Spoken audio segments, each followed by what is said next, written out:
Hey everyone, Greg Cazillo from Cazillo.com. This week we're going to talk a little bit about photo shoot preparation and what I go through when I'm prepping, when I'm getting my gear together for a photo shoot. Now I have a few different levels of equipment here. So, and by the way, I do have this entire list on the website of things that I typically take with me. So if you needed to review that, you can just head right over to the website and you can just copy and paste that list if you need it. First thing, clean your cameras, clean your lenses. Make sure everything's in good condition, in good operating order. Make sure there's no issues. You really can't stress the need to clean the front element, the rear element of your lens, as well as your body. Make sure you don't have any issues with the sensor inside of the camera, that kind of thing. So make sure that those are all good and clean and you don't have any problems there. Next thing, make sure you're packing the right gear and only the right gear, and don't overpack unless it's really necessary. Next week's video, I'm actually going to talk about a time where I ended up using a lens that I totally didn't think that I was going to need or use, but I still took it with me and ended up using it for the entire photo shoot for one particular reason.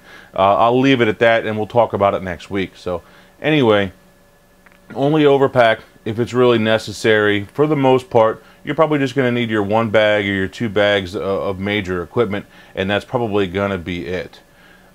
Next, think about which bags you're going to use and what you're going to be doing. I like to, most of the time, shoot out of my Think Tank Retrospective 30. It's an amazing bag. It makes it really easy to shoot out of. I can switch lenses quickly. It works out really well. Other people prefer a sling type bag. The sling bag, what it'll do is allow you to keep it on your back, but then you can, what's the word I'm looking for? You can easily like spin it around and switch lenses. I'm not a fan of that type of bag. I actually prefer my shapeshifter backpack bag because it allows me to pack my laptop in there as well as my camera body's lenses. I know that I have to put it down on the ground to switch lenses, but if I'm using that bag, it's typically not an issue. So that's kind of what I'll plan on doing and what I'll usually do when I'm shooting with a backpack. And again, most of the time I'm shooting out of my Retrospective 30. If I'm going on vacation, I will often pack everything in my backpack for taking onto the plane, and then I'll take that Retrospective 30, check it, put it in with my luggage, or put it into my major suitcase of clothing. Pack a couple of things in there, pack socks and stuff in there so that it's not just wasted empty space, and it works out really well, and I still have that bag in case I need to shoot out of it. So I think that's a good coverage as far as bags is concerned. Let's go over a short list of items that I always take with me, basically my punch list of items that I want to make sure that I'm grabbing as I go. First, camera bodies and a backup. Obvious, you got to have those. We talked about making sure that they're clean. Next, your lenses, make sure that they're clean. Only the lenses that you need though. Batteries, we're going to talk about that in a minute. Battery charger if you would happen to need it. Memory cards in your Think Tank Pixel Pocket Rocket. Thing's awesome. I love my Pixel Pocket Rocket. Lens cloth, Black Rapid R straps. Gotta have those. I actually have two of them, one double, one single. Take them both with me because I end up shooting with two bodies quite often. GPS unit, if you have one, if you like to tag your images with GPS, I'll do that often. Strobe, or maybe multiple strobes if you need it, as well as your cables, and then of course wireless remotes for those strobes if you need it. I mentioned batteries. Well, I've actually had really good luck as of late with some rechargeable batteries, both from Energizer and Rayovac on their rechargeables that you just buy off of the counter, you know, at Walmart or Kmart or whatever store that you have in your area, Target. I've had really good luck with them, but I think the key, and this is what I was told by a friend of mine, another photographer that uses rechargeables exclusively, is that make sure that you have a charger that will charge the batteries individually. So if you have the charger that I bought, I'll put a link to it on the website, and you can click over to it over on Amazon. That's where I got it. I think I paid about $40 or $50 for it, but it charges each of the batteries individually, which is a much better system and makes the batteries more reliable rather than using the chargers that it comes with, or you know, the cheapo ones that you get at that same store. So do yourself a favor, pick up the right charger, and that'll end up saving your double A's, and you can use those double A's more often or for a longer period. Now, by the way, I still take regular alkaline double A's with me just in case. Those batteries do often go into my strobes, so if I'm shooting a lot and I'm switching a lot, maybe I'm running low on batteries, make sure that, obviously, by the way, I need to make sure you charge them right before. That's been the only drawback of using those rechargeable batteries, is that they often will, I need to make sure that I charge them right before the shoot, whereas the alkalines will hold their charge for a long time. The rechargeables don't do that, and so you need to make sure that you're charging them right before. Next is your camera battery. Obviously, make sure that it's charged, has a full charge on it. And if your charger will give you a condition option, you want to do that a couple times a year. Probably a good way to think of it. I typically try and do it twice a year, something like that, somewhere in July, somewhere in December or January. I'll put all my batteries together. I think I have 4 or 5 batteries for my cameras, and so I'll make sure that I condition all of them at one time so that I know that I've done them all, and actually have it on my calendar to remind me to do that. The next set of equipment I'm going to talk about is if you're taking a little bit more equipment, a little bit of lighting, a little bit of stuff like that that you want to think about, and these other things that to make sure that you pack. First is your light stands. I actually have a really nice bag for my light stands, and I think it cost me maybe $20 or $30, something like that. Once again, I'll put a link to it on the website so you can grab that. The tripod, gotta make sure you have a good tripod. I need to do that video. It's on my punch list of videos to do, so hopefully one of these days I'll get a good tripod video so that you have good solid recommendations on what to buy and what not to buy. Bottom line there is, stay away from any of the plastic ones. Make sure you buy a good carbon fiber tripod or a good aluminum tripod. Don't buy anything that's junk. Any tripod that's going to be less than $100 or so, that has a head on it and everything, is really going to be you know, really low quality. So do yourself a favor, spend at least $200 on a quality tripod, and hopefully I'll get this other video coming soon.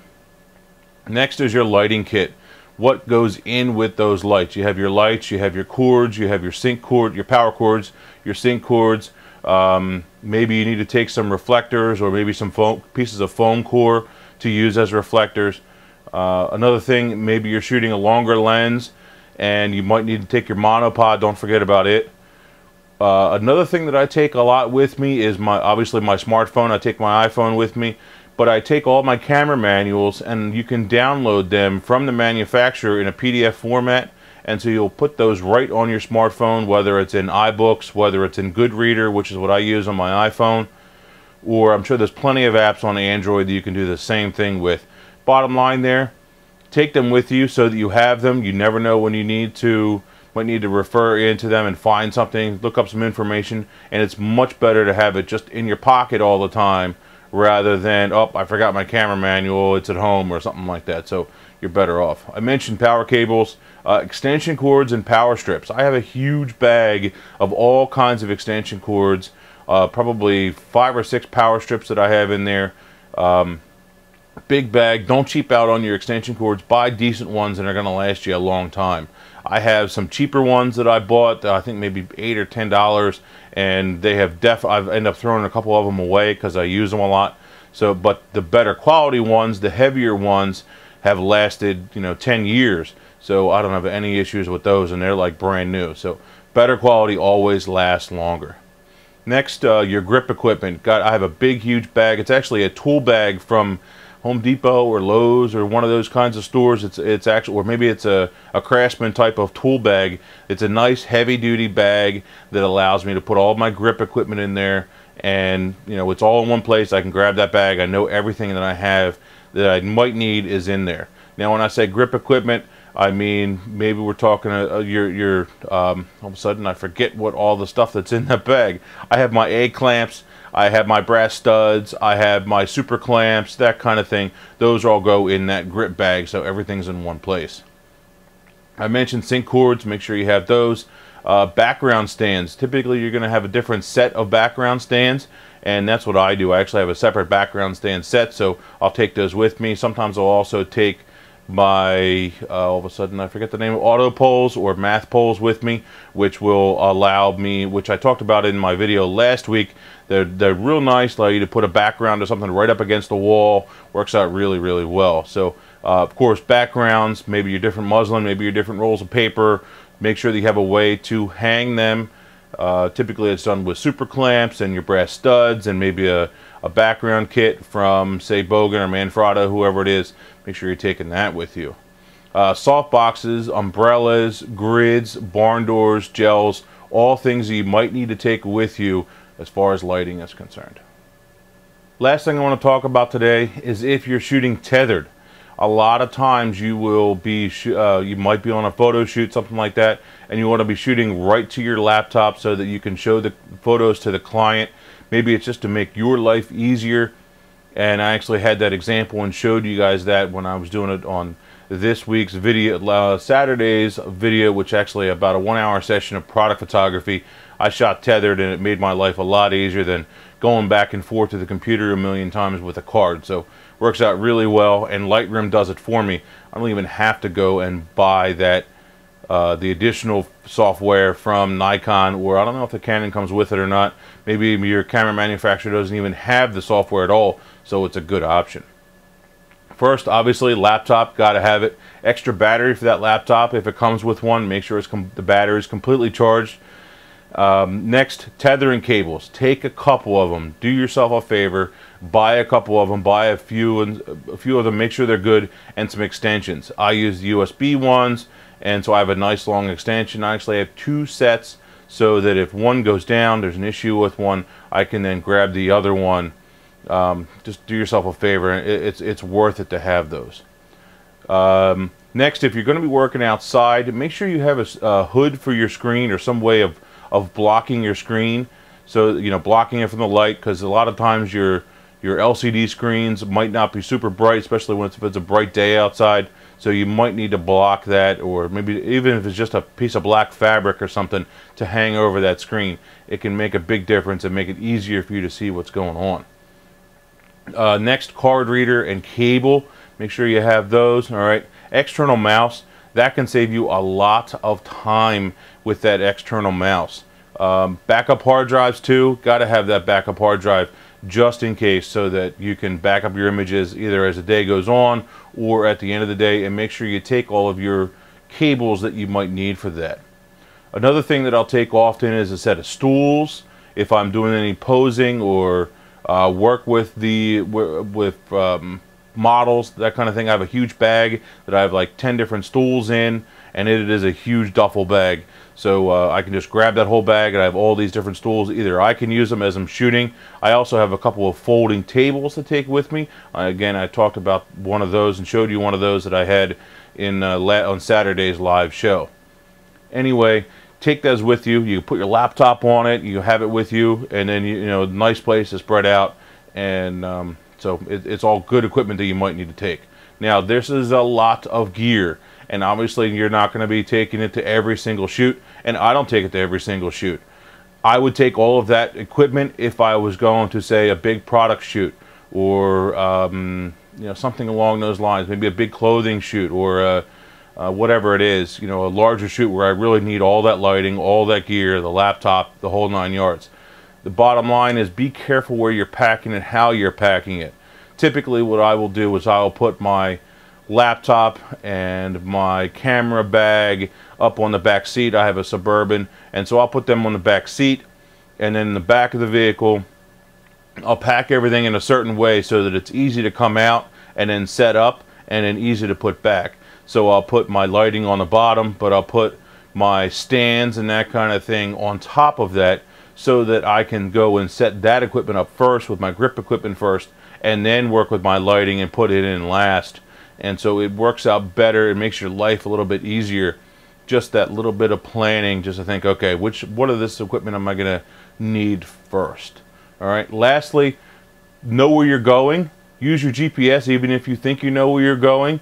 it might keep you from getting lost. All right, so a lot of times I'll just type in that address just in case. Even if I know where I'm going, then I won't be late either. And last thing, make sure you're scouting your locations, know where you're going, know how to get there, all that stuff. The area, the lighting, the different times of day can all make a big difference in your photo shoot. So questions, comments, concerns, did I miss anything in this list? I'd love to hear from you. Anyway, Greg Cazillo, Cazillo.com. Thanks guys. See ya. Keep shooting.